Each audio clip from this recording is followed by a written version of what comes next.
మే 13న అత్యంత ఉత్కంఠగా ఏపీలో ఎన్నికలు ముగిశాయి. 175 అసెంబ్లీ స్థానాలు, 25 ఎంపీ స్థానాలకు ఎన్నికలు జరిగాయి.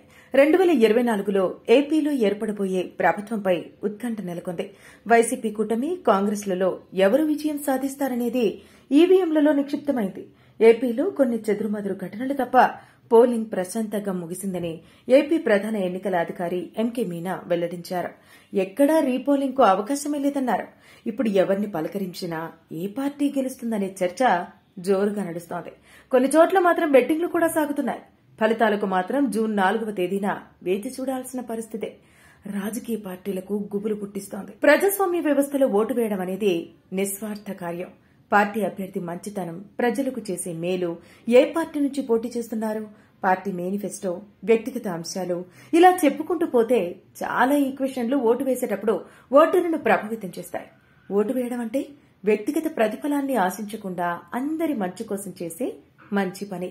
ఈ భావన నేటి కాలంలో తగ్గిపోవడంతో ఆ స్థానాన్ని డబ్బులు, ఇతర ప్రలోభాలు ఆక్రమించాయి.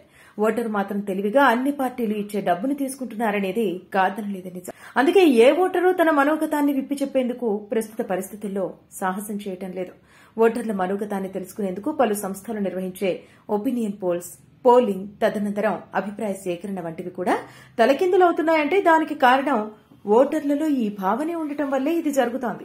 ఏపీలో ప్రస్తుత ఎన్నికల్లో ప్రజలందరూ వైసీపీ ప్రభుత్వం ఇచ్చిన సంక్షేమాన్ని కోరుకున్నారో లేక కూటమి మేనిఫెస్టో ప్రభావితం చేసిందో రాబోయే ఎన్నికల ఫలితం ఎలా ఉంటుందో జూన్ 4వ తేదీ వరకు ఆగాల్సిందే.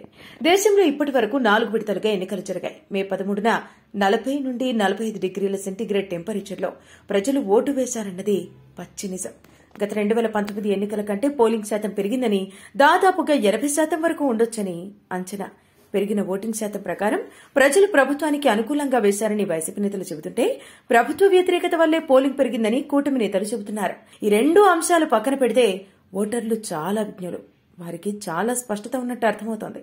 వాళ్లకి ఏ ప్రభుత్వం కావాలో వాళ్లకు బాగా తెలుసు. అయితే కొన్ని సర్వేలు మాత్రం స్థానిక సమస్యలు ప్రధాన అస్త్రాలుగా ఉండొచ్చని విశ్లేషిస్తున్నాయి.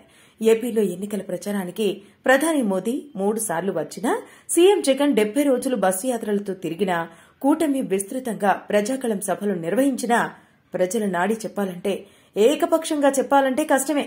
ఏ పార్టీ గెలుస్తుందో, ఏ పార్టీ ఓడుతుందో చెప్పడానికి జూన్ 4 వరకు వేచి చూడాల్సిందే. ఈ సందర్భంలో ఫలితాలు ఊహించుకుంటే రాజకీయ పార్టీల నేతలకు టెన్షన్ పుట్టిస్తున్నాయి. మరి ఓటర్లు ఎవరి వైపు మొగ్గు చూపి ఎలాంటి తీర్పు ఇచ్చారనేది ఈవీఎంలే చెప్పాలి.